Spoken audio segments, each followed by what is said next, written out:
What's up, YouTube? This is just a quick comparison of two local bought 4-foot LED shop lights.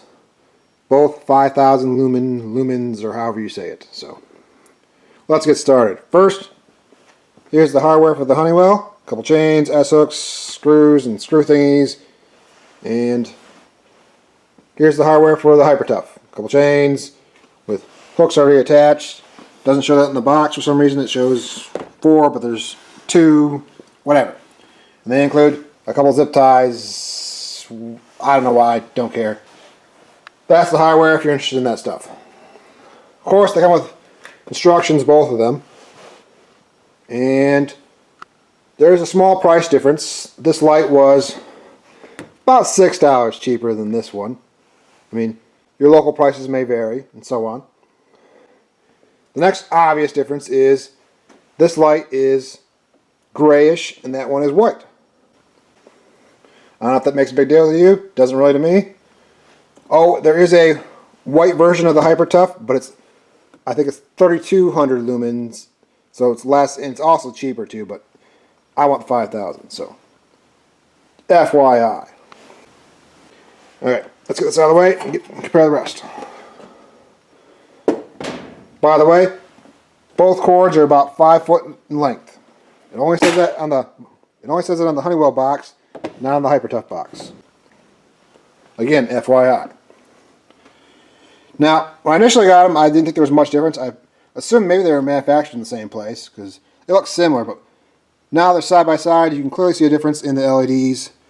This one has the smaller, closer tubes, and the LEDs are a tighter pattern, whereas this one has, wider pattern of the tubes and the LEDs, and the tubes are also larger.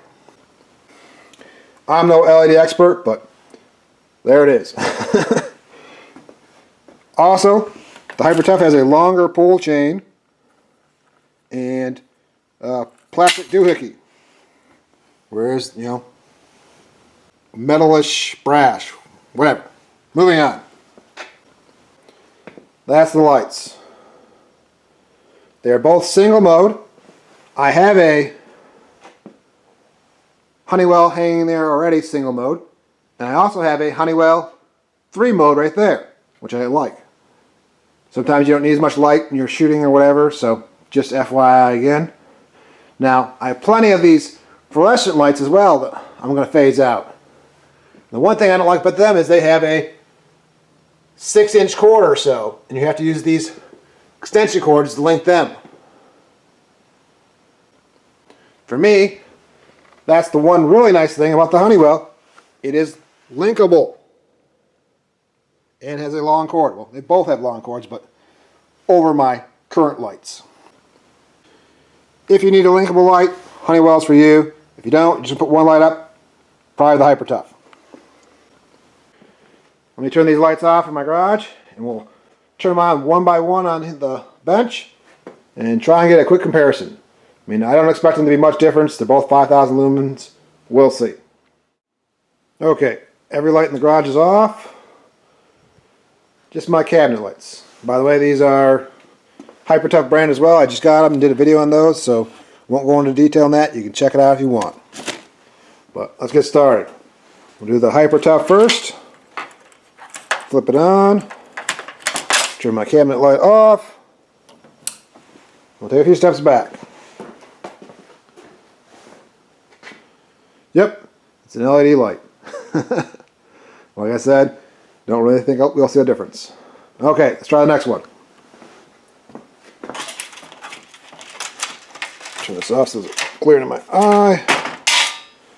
Cabinet light. And just to be fair, we're going to switch positions. Because, got a little bit of overhang with the shelf and want to be 100% fair. Okay. Flip the Honeywell on. Cabinet light off. Couple steps back.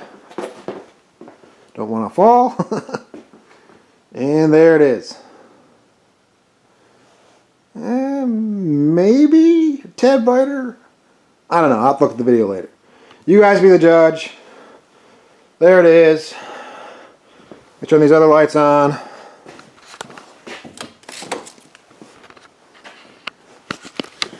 Now, I got a couple other LED light videos if you want to check those out.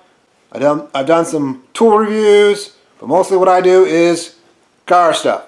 So if you're into that sort of thing, check it out. Otherwise, thanks for watching. I hope this helps. Peace out.